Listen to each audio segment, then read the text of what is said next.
Welcome to today's live webinar session on association-wide sport administrators and data-driven decision-making. And I'll explain a little bit of the thinking behind that title here in a second. Again, my name is Steve Clare, and I'm presenting today with Jennifer Samble. Let me just share, both of us are in AMA. Let me just share some of our thought process here. In years past, we've done an IPP session. We'll talk in some detail about IPP in this session, but our thought process was to broaden that out a little bit and give just a broader view, our broader thoughts on data-driven decision-making, particularly for those of you who are aspiring sport administrators or already are sport administrators. When we planned the session, we were expecting that we would be live in person, where we could have a dialogue, where we could have folks contribute who are already doing this on campus. We'll try to do some of that through the chat feature. Again, our first sort of attempt this year at this type of a session. So as it says in the last slide in the presentation, welcome your feedback moving forward. With that said, Jen and I did some due diligence on the front end of the session, and we want to thank in particular the compliance staffs at George Washington, Boise State, North Alabama, Valparaiso, and Quinnipiac, all who were helpful in sharing some of their thoughts on sport administrators and the use of data in that role. Okay, here's our agenda for the day, and it could go in a number of different directions with this particular topic, but we thought we'd talk a little bit about hiring processes and search committees, thinking that a sport admin at some point, maybe if you're lucky, you never have to do a search, but at some point you're probably going to be on a search or chair a search committee. I'm going to talk a little bit about international student-athlete issues, not so much from a data perspective, but just some thinking or some thoughts about what you might get as a sport admin as it relates to your international student-athletes. I'm going to handle those two topics, and then Jen will get into some thoughts about retaining staff and student-athletes from underrepresented groups, an inclusion kind of analysis, and then work through an example of a tuition-driven athletics aid example using some of our IPP data. And then as time warrants, we wanted to talk to you a little bit about some of the enhancements that have been introduced in IPP this spring that we think will really help the sport administrator in their role. Okay, so hiring process and search committees.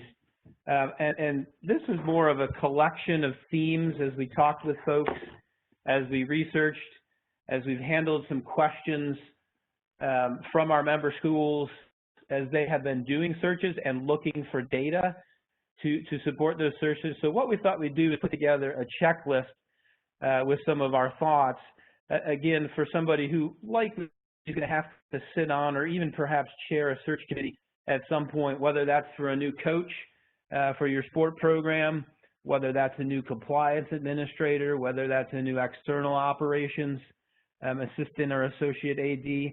At some point, you're probably going to be involved in the search. The checklist is not designed to be exhaustive. Again, there are main themes that came up as we talked to folks. And we started with really understanding what you want from the position. We'll talk a little bit more about this in a minute.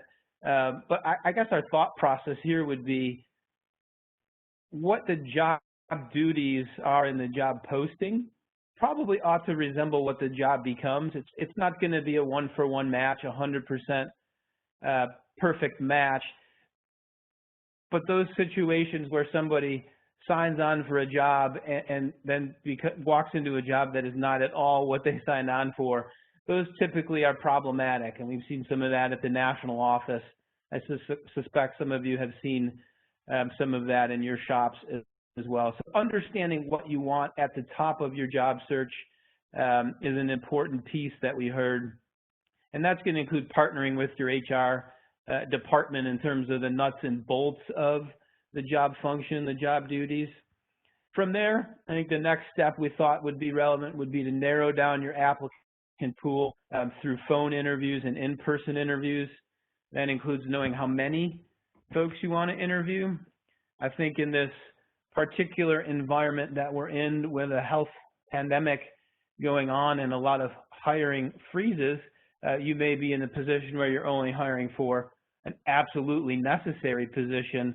But one thing you can think about is what you can do virtually. And then as we eventually move away from this pandemic, maybe you can keep some of those virtual practices to help with the interview process. Go to the next slide. Again, just some more items to consider, and this really goes back to what you need from the position as you're explaining to yourself, to your committee, to your superiors, why you picked the person that you picked. Why did you select your top applicant? What separates your top applicant or applicants if you're narrowing your pool down for that position? That's going to be important as you notify your senior staff and you prepare to let senior staff know the direction that you're going to go in. And here's just a little bit more detail on that piece. If it's the nuts and bolts of, hey, how much experience do you want? What background are you looking for? Understanding this individual or individual's past relationships. So by way of example, it may be more important to you to have somebody who can answer complex financial aid questions, or you might want somebody who has a working relationship or knowledge or even personal relationships with coaches in your conference. That might be, if you're looking for somebody to do rules education, for example, that might be a better fit than the person who can handle, again, a complex financial aid or a complex name, image, likeness question if you're looking for a compliance administrator. So be thinking about what's most important, again, in terms of the demographics of it, years of experience, background, education, etc., but also understanding that person has been in your league, has been at your institution or maybe in your university system, understands, scholarships that are statewide scholarships, those types of things. That's going to be important as well. And then also have a consistent set of questions to ask all of your applicants, really interviewing 101, but be able to branch out based on what you're looking for in that job description and what you hear in a particular interview. Okay, I think that's the last slide here, and I thought I might just turn to Jen a little bit to go through these last couple of bullets on potential questions you might add that are beyond just the nuts and bolts HR type questions about salary. So Jen? Thanks, Steve. One of the things we thought about putting this session together too is it could serve, this format's a little bit more challenging, but it serves kind of a think tank for all of us that have been sports supervisors and all of you to kind of work with each other about some of those issues that you might have that it might be important to know as you're going through the process. So these questions basically came out from some of our interactions with you as far as what's important to know.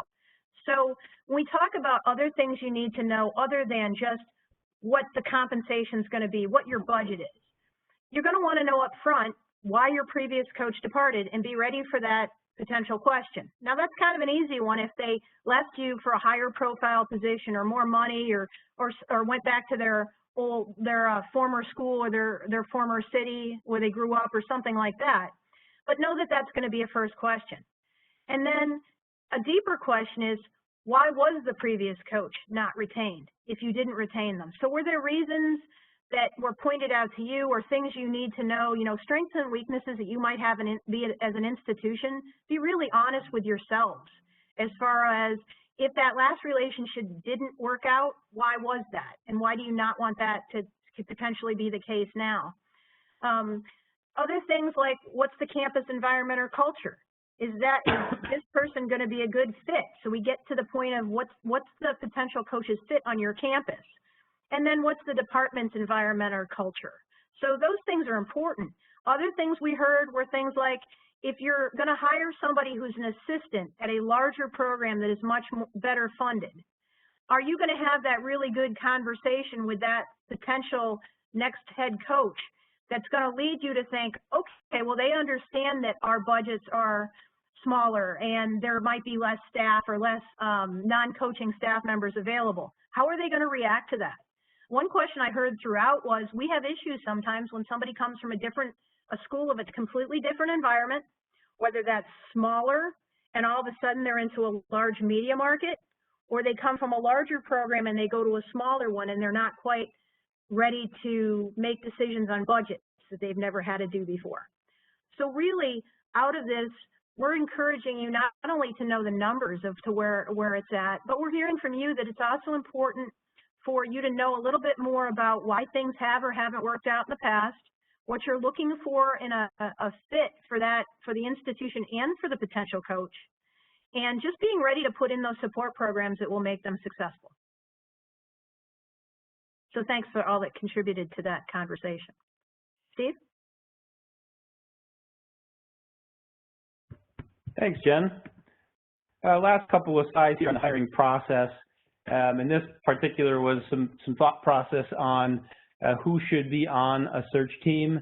Again, not an exhaustive list, but these folks we think probably ought to be included. Depending on the type of position, you're going to branch out from here. I think that the main theme we heard and talked to folks about this slide was including diversity of thought as being very important. So having a group, a search committee that all thinks the same way might not be the best way to get the best viable candidate for a position. So thinking about including those who think differently, work in different areas, bring different perspectives to your search committee is important as you put your team together. Okay, now the data piece of this, what you can find in IPP, there's some other sources of salary information out there. WinAD is one that I know a number of athletic departments use. It's very helpful, particularly if you're at a public institution. Also helpful if you're looking for specific contract information. I believe WinAD actually has contract information in there. They also, I think, have apparel and equipment agreements, those types of things. So that's a source that you can go to. That is a paid source for salary information. This particular slide is pulled from IPP and is just a quick look at head coach compensation data over the last 5 years. A couple of notes on IPP for those of you who don't use it on a regular basis. On the left-hand side here, you see all Division I. So that's a default comparison group in IPP. We've now added the A5, FBS, FCS, the Group of 5, and the Division I subdivision to give you an idea that you can create peer groups that might make sense depending on the type of job you're looking for, particularly if it's a head coach position and you're sitting on that particular search committee. So that's just an example of some of the head coach compensation data you can find in IPP. You can also find assistant coach compensation data. If it is a position other than coach, because we also have some leadership position data in IPP, you can, again, look to WinAD for some of that information. We've also cited to the NCAA demographics database. So if you're thinking about diversity and inclusion in your hiring and in your search committee and in building your pool of candidates, I think it would be helpful to go to this link that we've linked either from IPP or just directly from ncaa.org to get a look at what you look like demographically as a coaching staff, as a leadership group, and even as a student athlete group at your institution.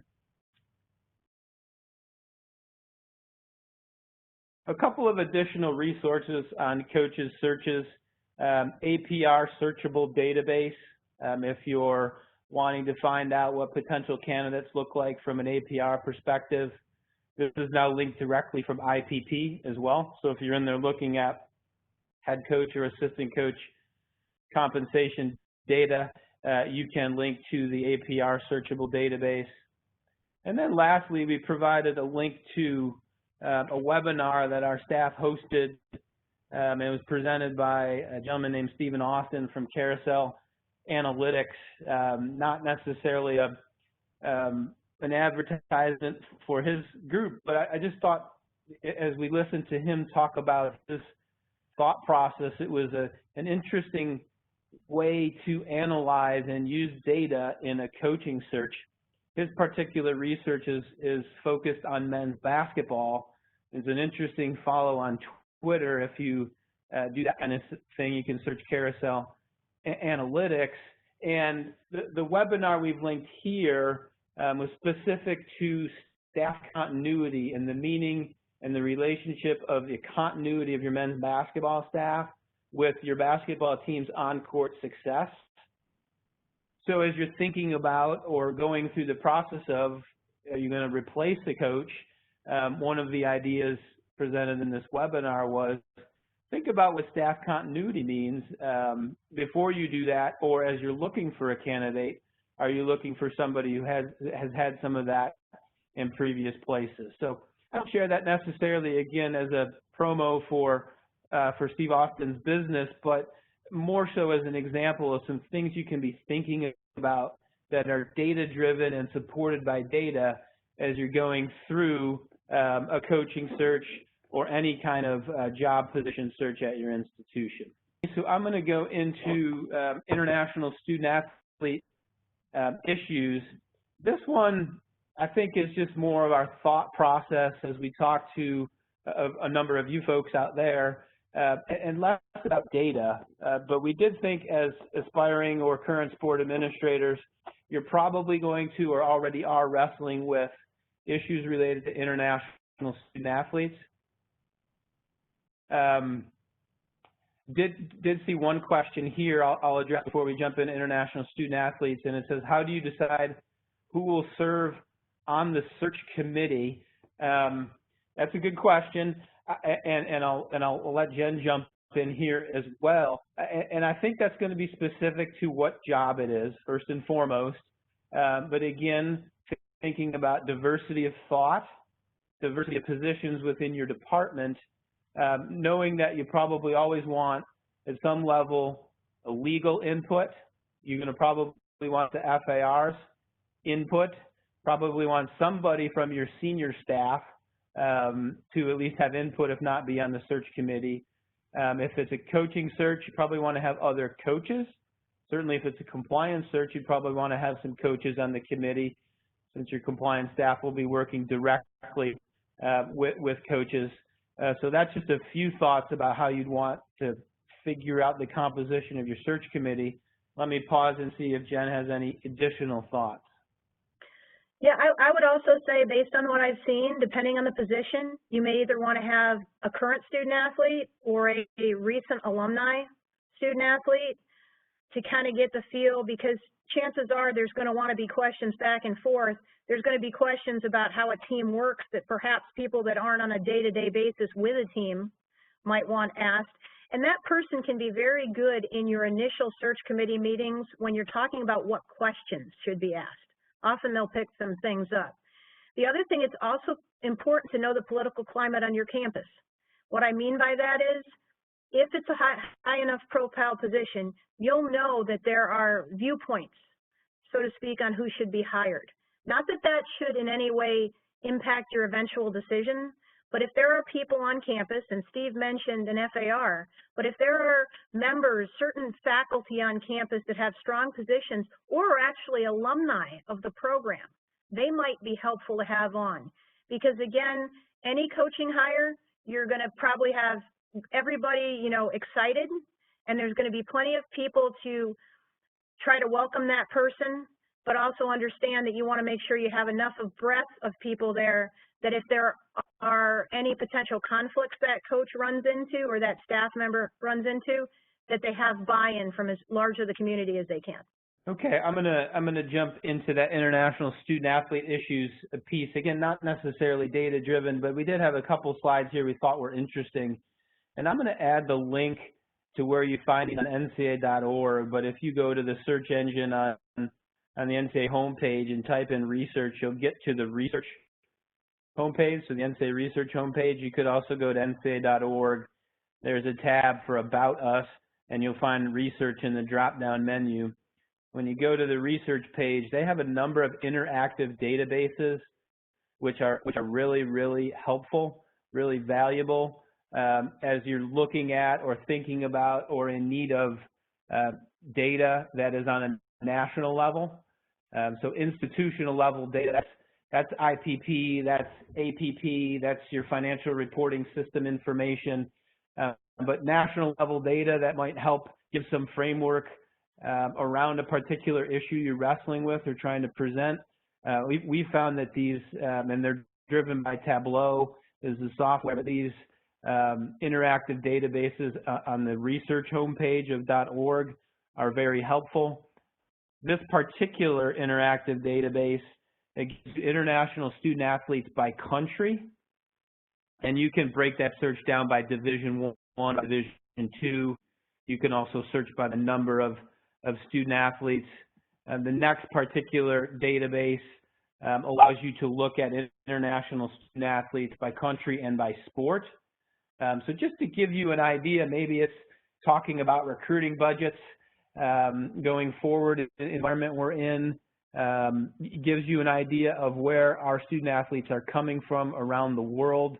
If you're administrating a particular sport, you can narrow that down to that sport to, again, get an even more clear idea of where the athletes are coming from to our institutions in that particular sport. So again, just an example of what you can find on that database. There is a ton of information, again, on ncaa.org/research, and we'll add that link to the PowerPoint in case you forget it or in case you're going back through here afterwards so you know where to find these databases. But wanted to share that information as it relates to international student athletes. Okay, the next couple of slides, and as I was preparing to chat with you folks today, I guess my thought was rather than dive into the deep compliance piece of this, we'll offer this example more as an example of what you might see if you're administering sport and have international student athletes, and that's related to the tax on international student athlete scholarships. It's an issue that's come up multiple times in RSRO, such that we thought we would raise it here. Again, not so much to wrestle with the compliance answers to it, the regulatory piece to it, but as an example of the types of things you want to be thinking about if you have international student athletes in your sport or sports. Other issues that we've seen before we dive into this one that I think are particularly relevant in the COVID-19 era, if you will, that we're in. The issue of country hopping is one that just came up actually Friday in a particular session. If you have international student athletes struggling to get back to your campus for summer access or eventually in the fall, the issue was raised about them going or moving or getting to a country where they can travel to the United States, and then what types of expenses you can provide while they're in that particular country or to get to that particular country. We also had several questions in the 12-15-16 update last week related to international student athletes who, for one reason or another, cannot return to campus this fall. We have those questions. I know we didn't wrestle them all to the ground in the session on Friday, but those are the types of things you're going to want to be thinking about and likely already are thinking about if you're in that, if you're in the business of working with international student athletes, and that is getting them back to campus for either summer access or fall, and what that looks like from a expenses standpoint, also what that might look like from a financial aid standpoint going forward. The general rule that we have here on this particular slide is to treat your international student athletes in a manner consistent with your international students generally. I think you could probably already say, or in a manner consistent with all of your student athletes generally, if that's more appropriate, so that you don't trigger an impermissible extra benefit. Again, without diving too deeply into the international student athlete tax issue, I think you can really divide it into whether or not the taxes are considered part of that student's cost of attendance at your institution. If the answer is yes, This slide works you through the analysis of how to deal with that cost of attendance issue. And I'd note kind of that last sub-bullet there is if the student athlete didn't receive the tax benefit because the scholarship or your institution withheld it, then you cannot reduce the equivalency of the numerator to try to get a lower equivalency for that reason. So again, a little bit of nuance, or maybe quite a bit of nuance there. I think the main point of this slide is here is the steps you'd work through if your institution considers the international tax or the tax on an international student-athlete scholarship to be part of cost of attendance. If it does not, and frankly, this is where we get the majority of questions, it becomes, can we use student assistance fund dollars to pay that tax? The answer is yes, as always with SAF, pursuant to institutional and conference policies. When we were first sitting down and talking to people about what different ideas they had about topics that would be good to put together for a sports supervisor think tank, which is kind of where we first envisioned this before COVID.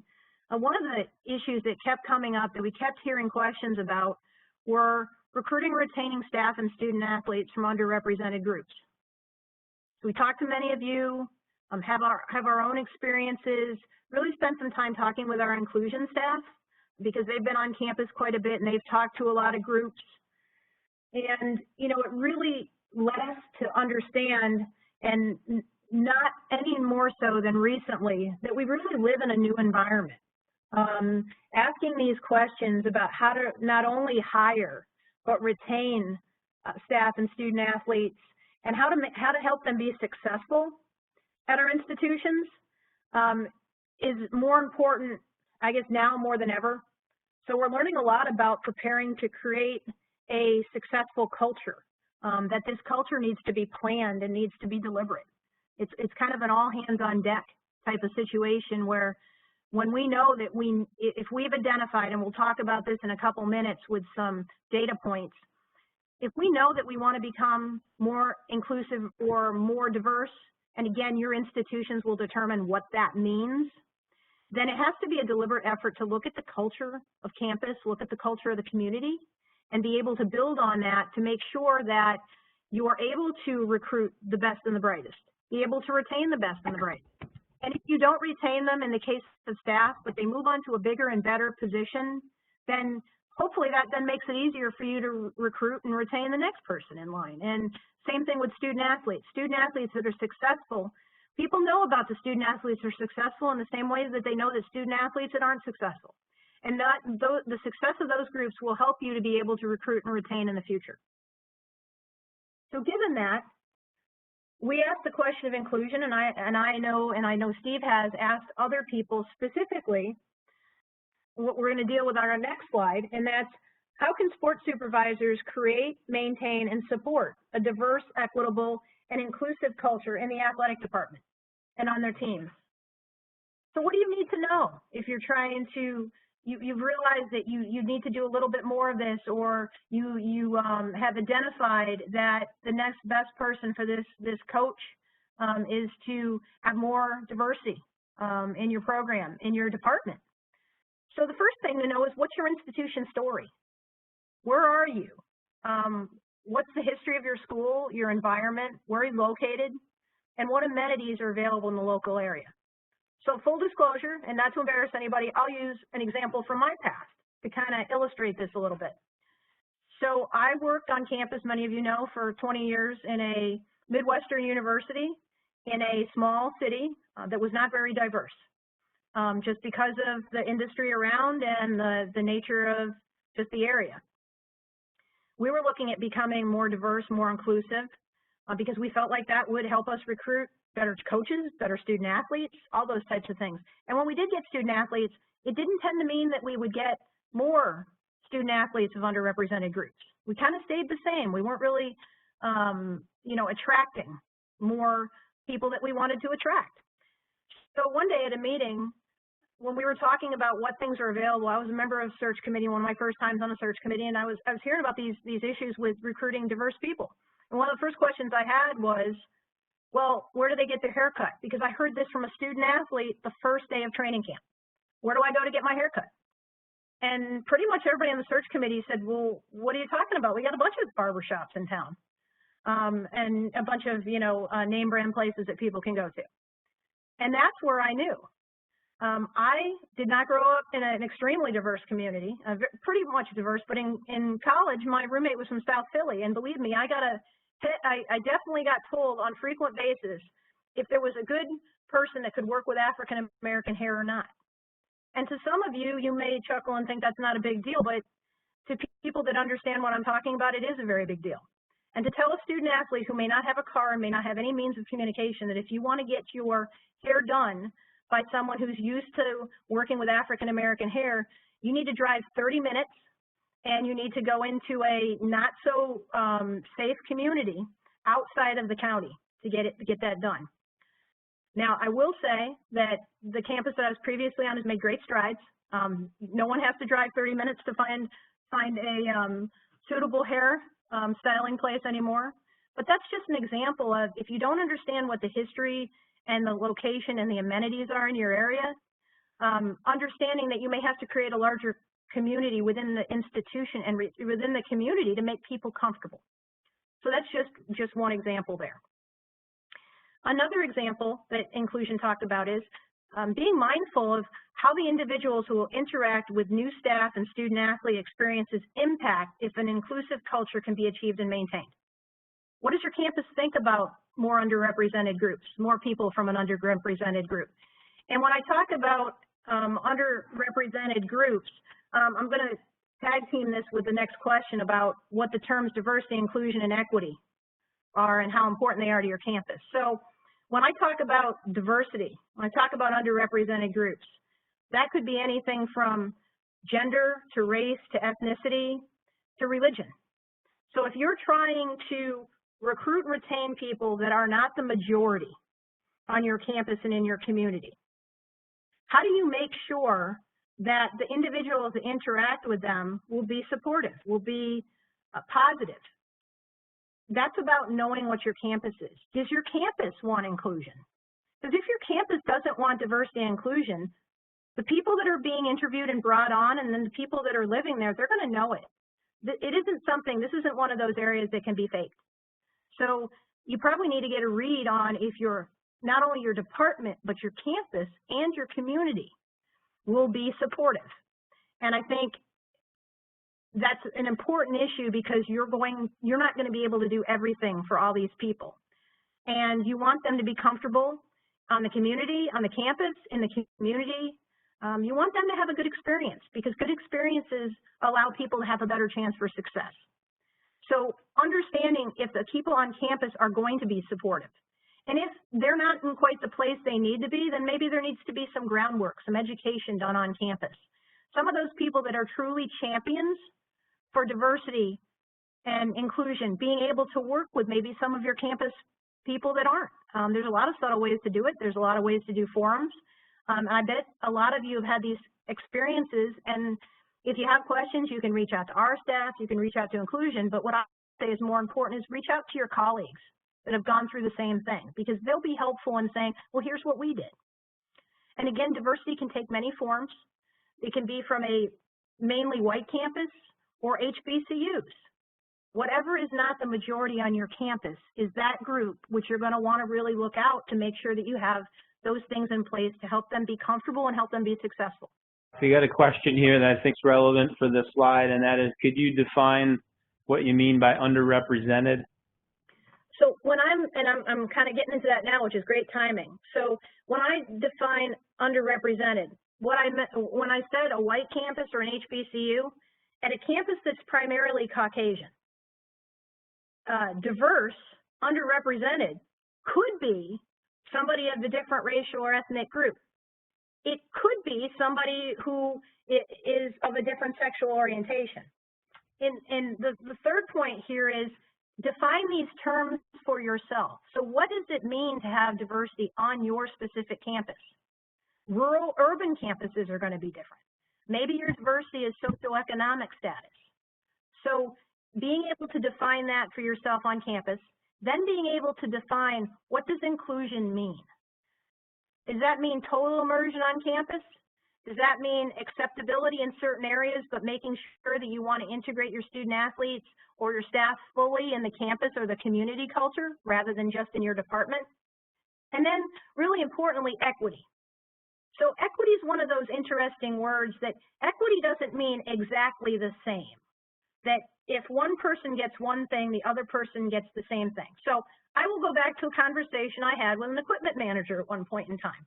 Some of you may have had this conversation. An athletic supporter does not necessarily equate to a sports bra. Equal, the same, does not mean equal. So when we talk about equity, we talk about what's fair. Are you treating everybody with fairness? Are you providing equal opportunities? Are you providing equal funding where it's needed? So I know many of you as sports supervisors probably provide your coaches with budgets, and some of the time it's a pool. It's not necessarily X goes to travel and X goes to recruiting and X goes to equipment. Because some of your teams might prefer to eat bigger meals and more expansive meals, while other teams prefer to stay in nicer hotels. And that's something that you tell your coaches, go ahead and decide based on your team what you should use. So when we talk about equity and we talk about it in terms of underrepresented or groups that are different on campuses, we talk about, are you providing a great experience to everyone? Even though that experience may not be exactly the same, can you ask yourself, are you providing a experience based on fairness? So that's what you should be looking at. But again, there's the inclusion office and stress that one size does not fit all on this.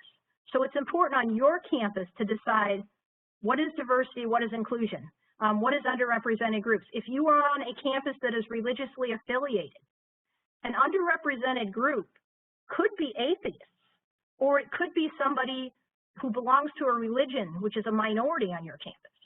So again, every campus is different, and based on your mission statement for both the school and the athletic department, you may have potentially different goals and where you'd like to be. But you should always refer to those two documents, and then for yourself, know who you are and what you want to be as a department, because that's a good basis. Finally, resources. I know that in a lot of campuses, you all are undermanned, and you're dealing with a lot of different issues. So one thing we like to suggest is that you look and see what resources are on your campus. Who else is having an issue? Who else is trying to retain and recruit more underrepresented groups? Maybe it's admissions. Maybe you can work a deal with them. Maybe it's your engineering department. Maybe it's your nursing department. But there could be other departments on campus that you can partner up with and create, not have to all do things as a siloed entity, but leverage the different people on campus that you have. So in the same way that we'd say when you're using academic resources, the fact that the school has tutors and a math lab is going to help you work with your student athletes, we would say in the areas of diversity, especially when you have, for those of you that have very active Title IX or EEO offices, that you should be working with those people too to create partnerships. We're also going to give you a few resources here from us. And then I'd also say, sometimes there's NCAA requirements that can help you actually get to where you want to be. So as you know, we now have a 1 in 5 gender review requirement, or a gender and equity and inclusion requirement, so to speak, where over the course of 5 years, every 5 years, an institution is going to do a review of those things on campus. That might be an opportunity if you've identified in athletics, hey, we need to get better in this area. By actually bringing that review on campus, it's not necessarily one of those things where you go, oh, we want them just to say we're great. No, you want them to find some things potentially that you can get better at. So can you leverage those type of situations? If you do a self-study, if you bring in an outside consultant, use all those things to help you. Okay, now we've been talking about IPP, we've been talking about data points. There's a few things that we have that may be available to you. First thing is the IPP system. When you go into the membership section, you're going to have longitudinal data that can look at what your student athlete looks like in terms of gender and demographics, and then be able to compare that with your student athletes. Is your institution doing better with diversity, or are you doing better with your diversity? Can you leverage that?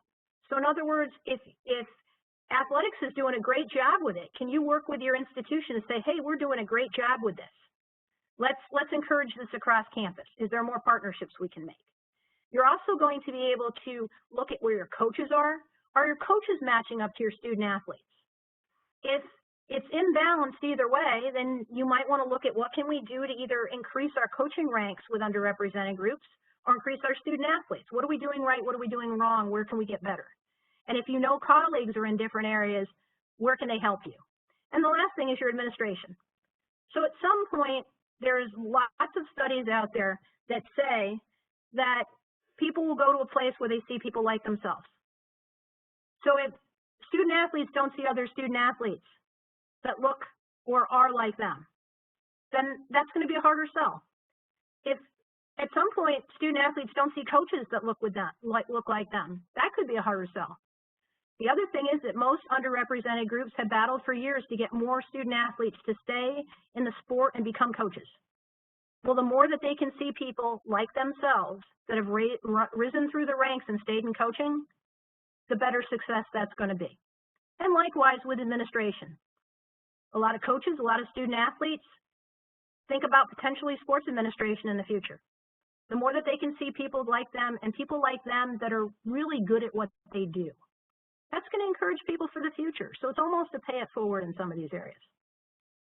The other area that you can look for data on demographics, on race and demographics, is we have a link here to the NCAA demographics database. So every year you have people on campus that spend a lot of time putting in data into the race and demographics. They put in gender, they put in ethnicity, they put in all these types of pieces, and then we bring it together in one place. And this is a place that you can search by conference, by division, all those type of things.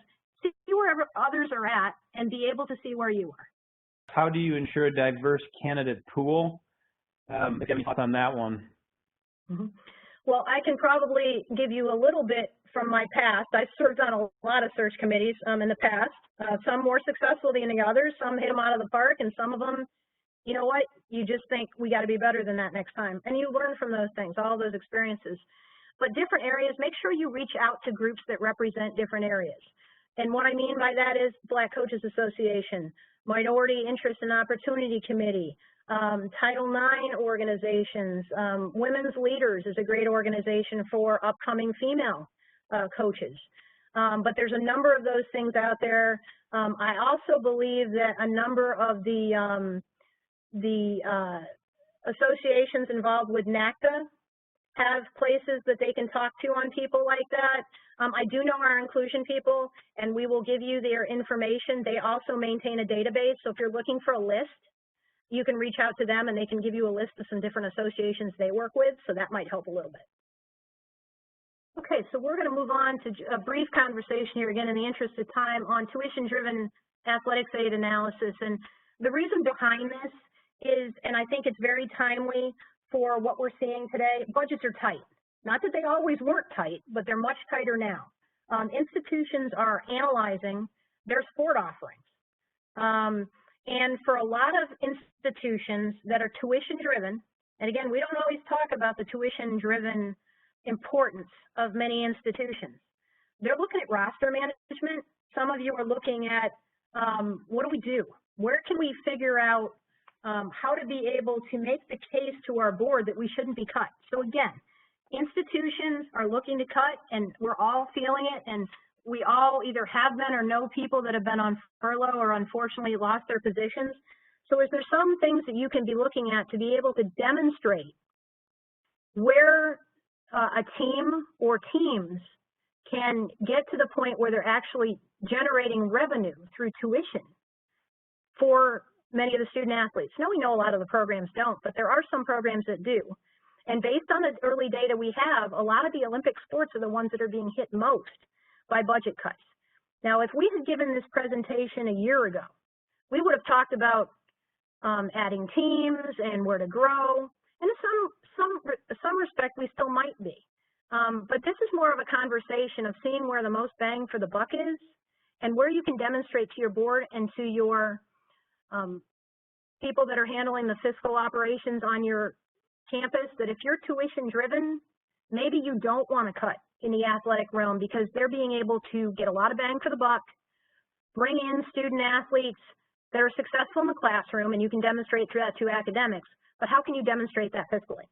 So what we're thinking about here as we look at a tuition-driven data analysis is we want to ask some questions first. You want to know kind of where you're at. So initial questions, you want to know how much, on the next slide we talk about how much athletics aid is an institution awarding. You also want to know things like how much athletic aid are your competitors awarding.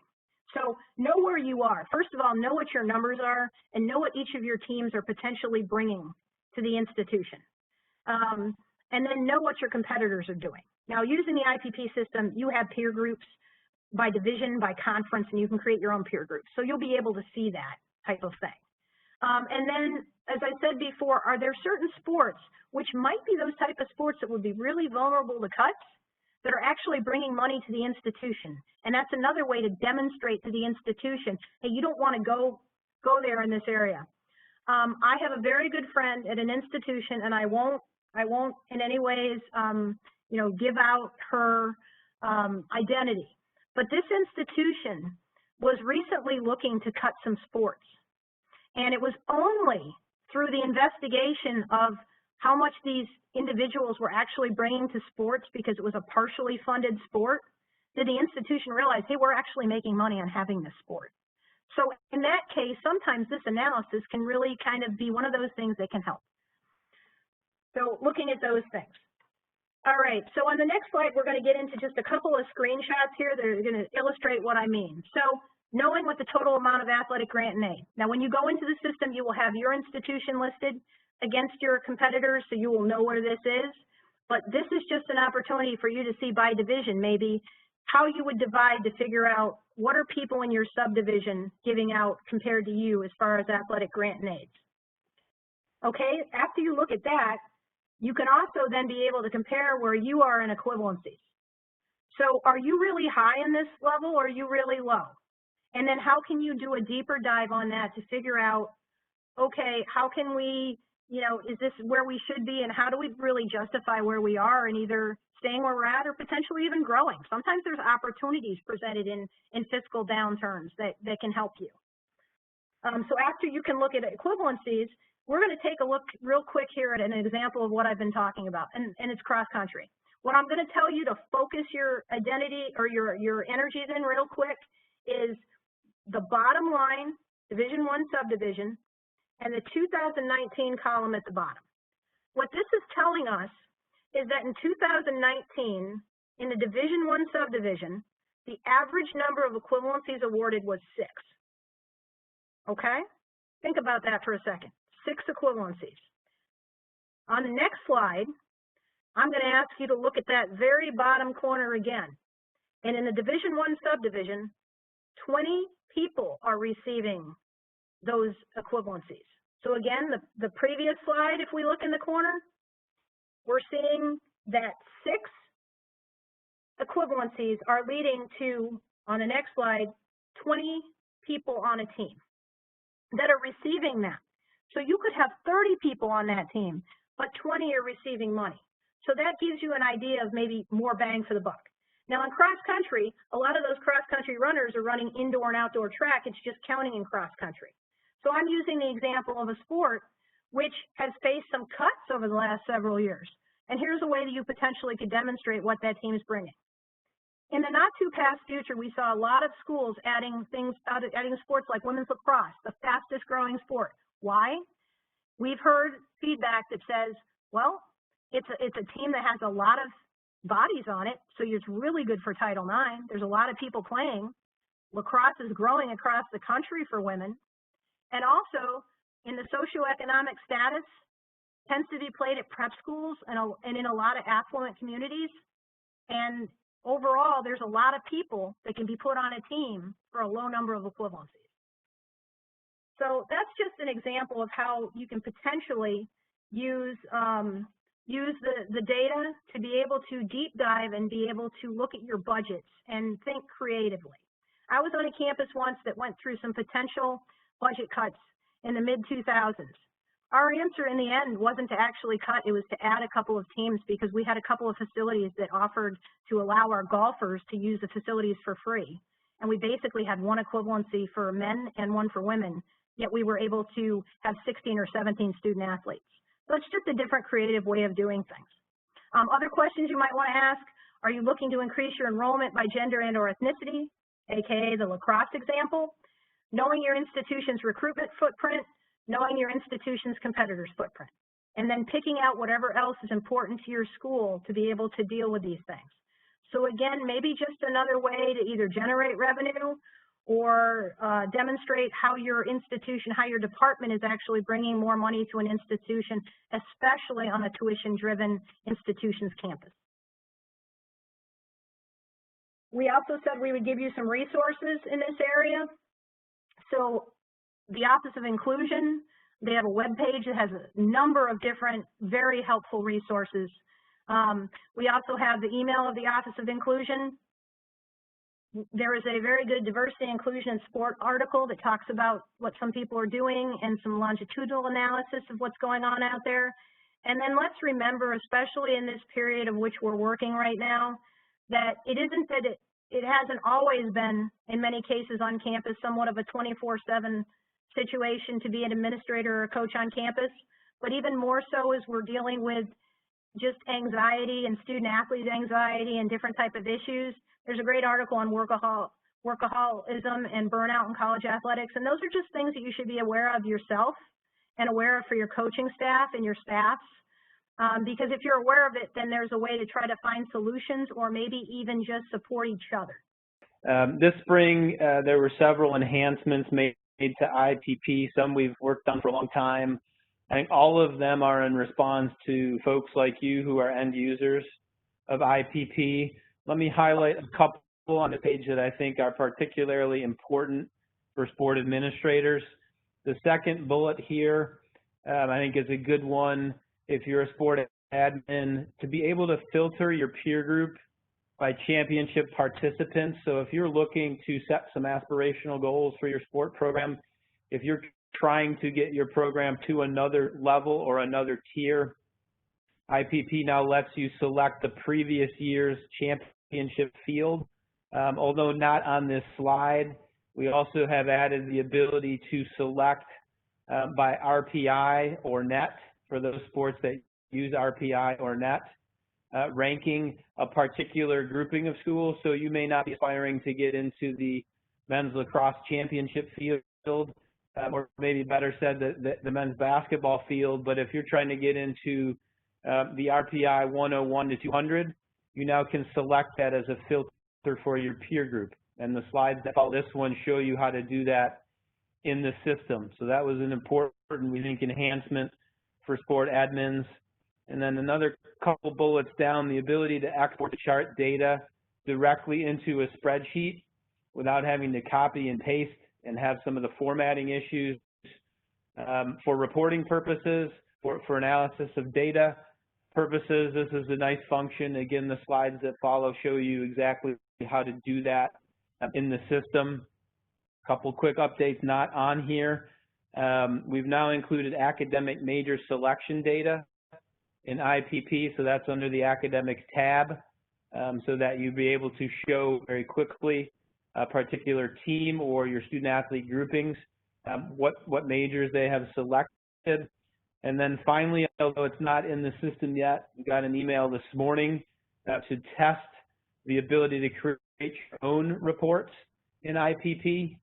So to be able to select the particular data indicators you'd like, filtered by race and ethnicity, by gender, by sport program, and then save those particular reports for your own working environment. So that is one that we've heard from a lot of you, is something that you wanted for a long time. Stay tuned. We hopefully will have that for you this summer. With that said, before we close, I just want to thank you, and Jen and I want to thank you for participating. With that said, hope you're all doing well. Have a great day and a great rest of the week. Thank you very much.